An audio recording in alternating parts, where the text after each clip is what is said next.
Okay, सबको जय मसीह की। आज हम लोग पवित्र आत्मा की आखिरी फल के विषय में बात कर रहे हैं, संयम के ऊपर। और आप जानते हैं कि पवित्र आत्मा के फल शरीर के कामों के विपरीत सच्चा और निष्ठावान है। और ये सिर्फ उन लोगों को प्राप्त होता है जो लोग यीशु मसीह के नाम पर विश्वास करते हैं। और ये सारे फल परमेश्वर उनके जीवन में सद्गुण के लिए उत्पन्न करता है। आप ये कुछ आयतों को पढ़ सकते हैं जो मैं देता हूँ। रोमियो का 8वां अध्याय 5 से 14 में, खास करके 14 वचन को पढ़िएगा। दूसरा कुरिन्थियों का 6:6 और इफिसियों का 4 अध्याय 2 से 5 और 5 का 9 वचन।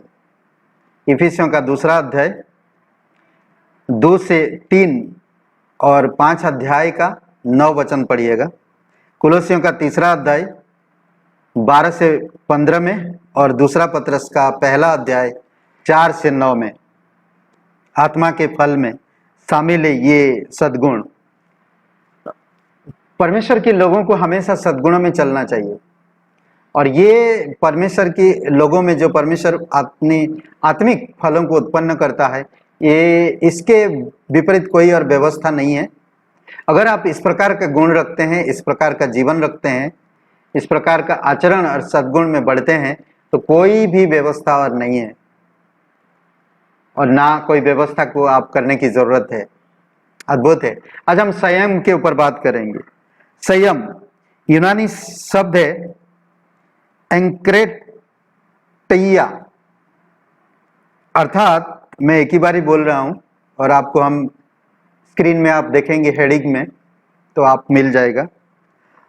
अर्थात अपनी इच्छाओं और भावावेश को अपने बस में रखना, विवाह के वाचाओं के प्रति ईमानदार रहना तथा विशुद्धता रहना, ये सारी चीजों में भावावेश भावनाओं में संयम रखना विवाहित और अविवाहित दोनों के लिए संयम कुछ चीजों में रखना जरूरी है। कई बार हम लोग कई सारी चीजों में नहीं संयम रख पाते। एक तो क्रोध में संयम नहीं रख पाते, और कोई हमारी और कोई उंगली उठाता उस वक्त हम संयम नहीं रख पाते, हमें कोई दोष लगाता, या हमारी शरीर की लालसाओं में कई बार संयम नहीं रख पाते। हमें संयम रखना होगा। अगर आप परमेश्वर की संतान हैं तो आपको संयम रखना होगा आपकी जीवन में। हम लोग पढ़ते हैं एक वचन, 1 कुरिन्थियों का 7वां अध्याय और वचन 9। देखिए 7वां अध्याय और वचन 9 कहता है, यदि वे संयम ना रख सके तो विवाह करे, क्योंकि विवाह करना कामातुर रहने से भला है। संयम रखना अपनी विवाहित जीवन में या विवाहित नहीं किए हैं, अपने आप को संयम रखना। ओके, और ये इच्छाओं को और अपनी भावनाओं को काबू में आना, रहना। अपनी इच्छाओं में बहक मत जाओ, अपनी भावनाओं में बहक मत जाओ, बल्कि इनकी बस में मत रहो। संयम रखो, कुछ चीजों को संयम और प्रार्थना और परमेश्वर को काम करने दो। और एक वचन पढ़ते हैं, और ये है दूसरा वचन का जो ना 1 तीमुथियुस का 9:25 में, एक पहलवान को जब ना लड़ता, कहता वचन कि हर एक पहलवान सब प्रकार का संयम रखता। वे मुरझाने वाले मुकुट के लिए इतना संयम रख सकते हैं, तो हमें आत्मिक के लिए आत्मा में संयम रखने की जरूरत है।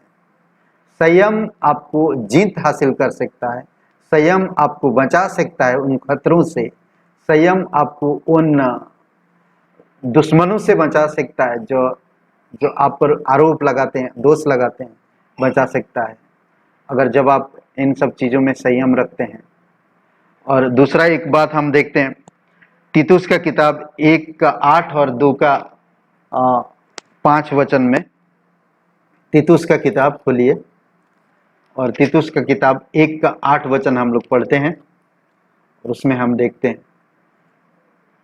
पर अतिथि संस्कार करने वाला, भलाई का चाहने वाला, संयमी, न्यायी, पवित्र और जितेंद्रिय हो। ये एक परमेश्वर के कार्य, एक सेवा का स्वभाव है, दिल है। वो किस तरह से रहेगा, संयम किस तरह से रहता है। और दूसरा अध्याय वचन 5 में कहता है,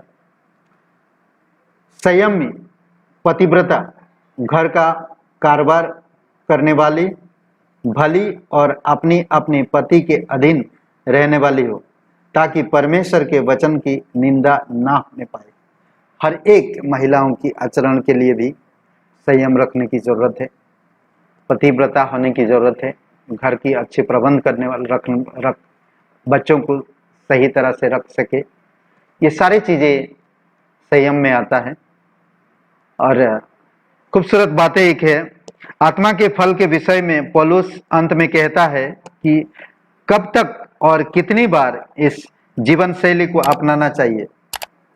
बार बार इन आदतों में रहो, बार बार इन आदतों में रहो।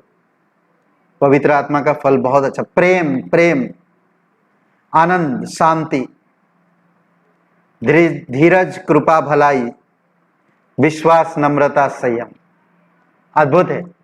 आमीन। आइए हम लोग प्रार्थना करते हैं। हमारे जीवित परमेश्वर, हम धन्यवाद देते हैं और एक शुभ अवसर आप हमें दिए।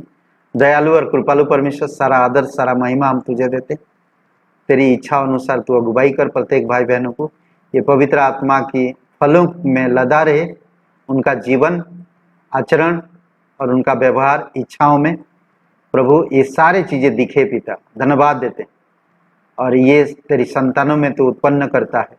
धन्यवाद करते पिता, आज का दिन को, इस समय को तेरी स्तुति महिमा करते हैं, यीशु नासरी के नाम से मांगते हैं।